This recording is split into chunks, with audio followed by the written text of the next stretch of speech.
Good evening. I'm Charles Gonzalez. Here are your latest headlines. A Southside Mission now forced to limit visitations after it was hit by thieves once again.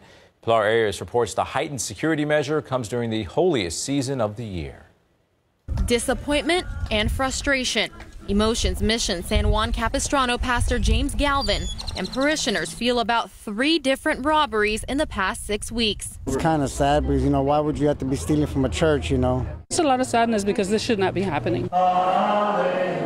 Even though the place of worship is a World Heritage Site where people like to pray and see inside during the day, Father Galvin is now locking it up to prevent theft. During Holy Week, parishioners should be able to walk into church whenever they want and pray.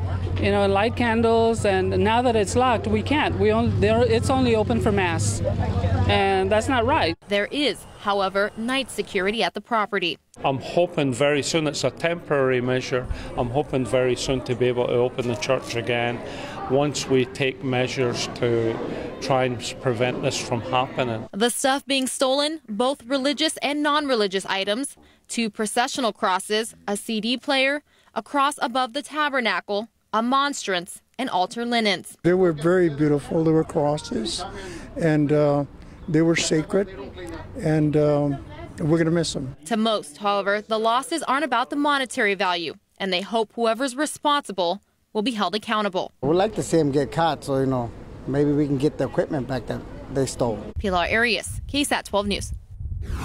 The body of a man found in the waters along San Antonio's Riverwalk now likely to undergo an autopsy tomorrow.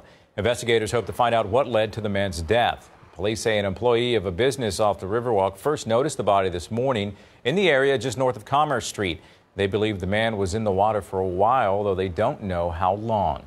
They say he may have floated south down the river to the point where he was found. The search continues for the gunman who left 1 man dead and 3 others wounded at a party at a park on the south side. Police say shots were fired at Spicewood Park in the 3000 block of Fidelia around 3 this morning. None of the victims have been identified, but we're told all were in their early 20s. Police say 3 of the victims managed to drive their bullet-riddled truck to South Park Mall in an attempt to get help, and 1 of those victims died. A group of volunteers spent their Sunday turning a house for homeless teens into a home. The Roy Moss Youth Alternatives Turning Point program is the only one of its kind. It houses homeless teens who have aged out of foster care. When the China Grove Lions Club learned about the program, they decided they wanted to help provide the newest home with furniture and help prepare it for its new arrivals. The Director of Community and Donor Relations for the program says this is an example of how everyone can make a difference.